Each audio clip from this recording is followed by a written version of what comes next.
Shalom and welcome once again to Treasures of the Torah. I'm Pastor Matt McEwen. This week our Torah portion is Acharei Mot. And I have a mini teaching on something that I did a couple of years ago, which I called Terms and Conditions. Because this is that part where we're talking about blessings and curses. And I want to look at one specific thing. It says here in the Torah portion in verse 3, if you advance in my rules.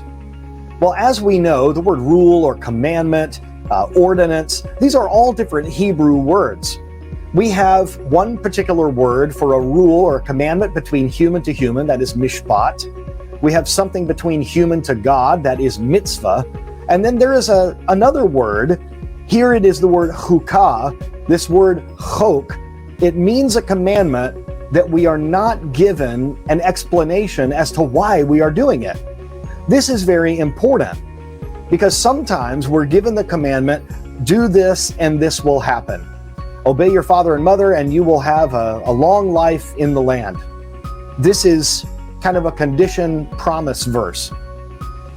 But when we get to the chukim, when we get to these rules which we are not given an explanation of, we're supposed to just do them because God says so. But let me give you a little bit of a background on this particular word. Because the word chukah means something engraved. Something engraved. Here's what it says in the Midrash. As we have noted, an engraved letter, unlike something written on paper, becomes one with the rock that it is engraved upon. If we write with ink on a sheet of paper, the ink is sitting on top of the paper.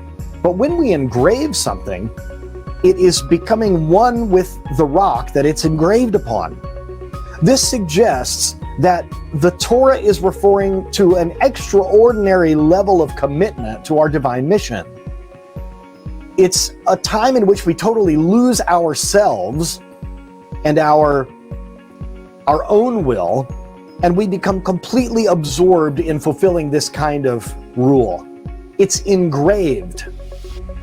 You know, sometimes when we think of rules that are written down, you know, when you're in school, at least in my country, when you're in school as a child, you only write in a pencil. And why do you do that? It is because you can go back later and erase something in case you were wrong. As you get into the upper levels of education, into secondary education, into high school, as we call it in the United States, you begin using a pen in certain instances. The pen is more permanent. Well, even more permanent than a pen is an engraving. We, of course, remember that lesson about the 2 tablets of stone in which the commandments were engraved upon. And the Midrash tells us that the engraving went all the way through the stone. And so if you had, for instance, a letter mem, which is completely closed, it goes around on all 4 sides, it means that you would just have a piece of stone floating in midair in the middle of the tablets. And that's what the Midrash tells us happened. God engraves certain commandments, these chukim, the commandments where we just obey because He is God and He has asked us to do it. One of these things is kosher.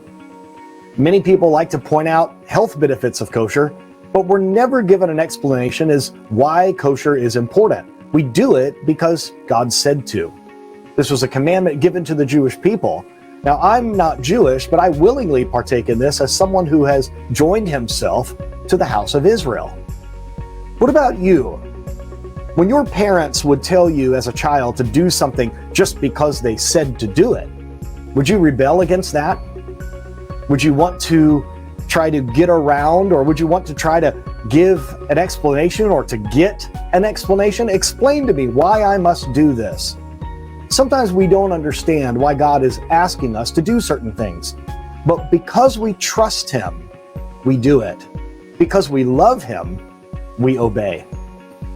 Thank you for joining me this week in Treasures of the Torah. If you'd like to join me where I study at the largest Messianic Jewish yeshiva in the world, go to shuvu.tv, that's SHUVU.tv, and fill out an application. We pray God's richest blessings upon you as you follow Him, even when you don't understand why. Shabbat Shalom.